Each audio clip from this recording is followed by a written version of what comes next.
భారతరత్న సర్వేపల్లి రాధాకృష్ణన్ 136వ జయంతి సందర్భంగా ముగ్గురు ఉపాధ్యాయులను తెలుగు శక్తి ఆధ్వర్యంలో ఘనంగా సత్కరించారు.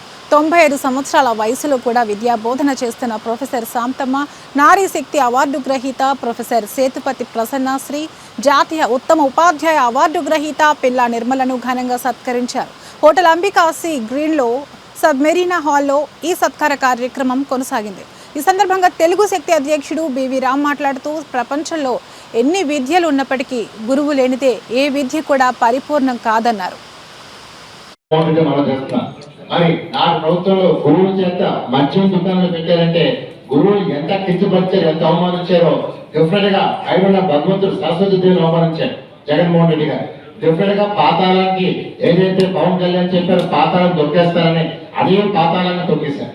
అందువల్ల నేను ఒకటే కోరుతున్నాను, ఈరోజు ఈ సందర్భంగా శాంతమ్మ గారికి రాజకీయ పార్టీలు కూటమిగా ఉన్న తెలుగుదేశం, జనసేన, బీజేపీ ఉమ్మడిగా శాంతమ్మ గారికి పద్మవిభూషణ్ గాని పద్మశ్రీ గాని జనవరిలో ఇప్పించేస్తుందిగా తెలుగు శక్తి మనవి చేసుకుంటుంది. మరి చిన్నవాడు కొంత ఎక్కువ చిన్నవాడు ఆరోగ్యాలు ఎప్పుడు డాక్టర్ ఇచ్చారు. అయితే నేను గర్వపడతాను, ఏ విధంగా చదువులోకి వచ్చాను అన్న విషయాన్ని తెలుసుకుంటే ఎంతమంది నాకు సహాయం చేశారు, ఎంతమంది ద్వారా